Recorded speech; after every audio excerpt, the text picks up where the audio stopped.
I am a Romanian transition kid. I was born in the late 80s, raised in the countryside through the 90s, and matured in the city. Life took me far away from my root, but something always pulls me back. Today I'm visiting a village museum, Vâlcea Village Museum, a place where memories come to life. It started to snow a little bit, and we're at the Village Museum of Vâlcea, which is nicely displayed with all these households from various villages of the county. Now here we do have something for an rural amusement park. So notice this structure, there's an axle here, and this is rotating with two gentlemen pushing those two ends. Now as this one spins, it's also balancing, and I remember as a kid I was quite scared when it was stopped and ran backwards. We had this type of wheel in my village too. So you have this leverage and a long stick which used to dip the bucket into the water, and the weight of that would actually help you quickly lift the bucket. Then you gently move it aside and pour water into that stone vessel to feed the horses or the cow, basically the livestock. Although I'm not originally from this area, I totally can relate to all of this. So my grandfather had a wagon like this with wooden wheels, although it was the early 90s. It was rattling, made a lot of noise, but I still remember parts of it. And let me see if I can identify it for you. This piece of wood here, which is called inima, which means heart. If this is broken, the wagon does not hold up together anymore. I remember also that he was looking at the standing trees in the forest to find out which one works best as a heart. Now I believe that this particular wagon is a repro, and the heart is not one that would normally hold the weight of the wagon, but we can see this one was used for funerals, which actually has the metal heart. So basically it needs to be very, very sturdy. We also had one of these, which was used by the veterinarian. A typical setup of the household would be like this, and one of the traditions would have been to have a covered gate. As we advance, we can notice the joints and the wooden nails. So let's have a look inside. This is a 19th century house, belonged to a gentleman called Nicolae Petru from Măldărești, and the cellar is under. Then we have the elevated structure. It has two rooms, one hallway, and the extra terrace. On the left hand side we can notice there's this structure, which was placed here to hold the livestock, typically the horse or the cow.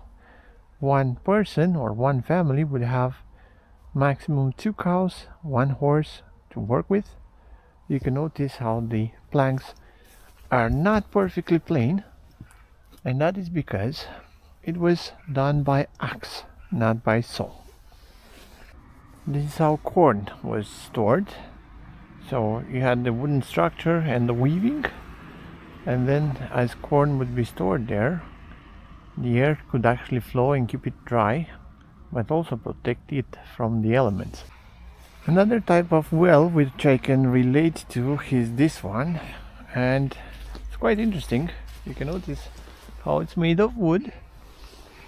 Now we had this kind of rope or chain around this axle, and you have a wheel pretty similar to the wagon's wheel. Then you can have this removed so it doesn't pin it, and you spin it and drop the bucket and hold your hand like this as a brake. You need to be very careful for this handle not to hit you. Then, as it touches the water, you start lifting it by turning the wheel. Once the bucket is here, you can actually break it again, doesn't go anywhere, and you can use the water. This is for all the tiny house lovers. It's a house which belonged to Nicolae Belciu, also from Măldărăști, a village from Vâlcea County. It's been built on 2 levels, and the lower floor would be used for storage, while the upper floor has 1 room and 1 hallway, and of course the stove. It's a masonry stove. Now notice how the base is made on rocks. Then we have the wooden hardwood walls on the lower floor, and we have the cob on which is covering the hardwood walls on the upper floor. I believe it's quite cute. It's absolutely amazing. Looks uneven, but it holds together very well. And notice the dovetail joints. The upper is covered with cob. Very, very interesting. Now, if you had such a table outdoors, you would never have to change it. And if we're trying to get in, kind of tight, but still doable. Oh, you can have a coffee place here, and then there's the little terrace.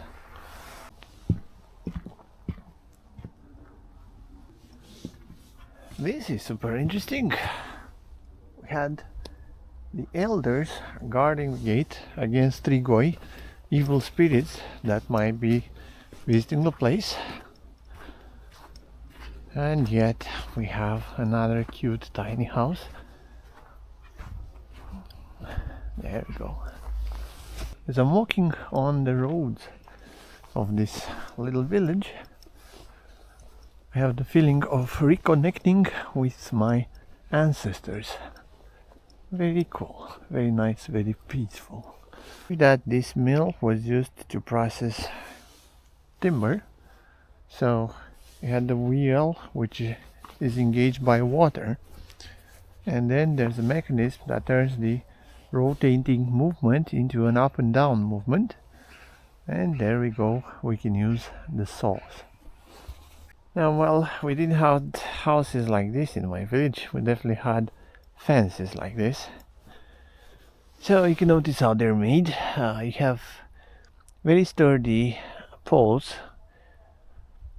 Typically there's need to be hardwood poles such as locust tree, black locust, but the weaving should be done with hazelnut branches. As we're going uphill, we can notice that on the last house the roof is pointier, it's tall and pointy, and that's most likely because it's a mountain house. And here we go. I have posted the video as promised. This visit made me rethink. I want a piece of land. I want a tiny house and a garden.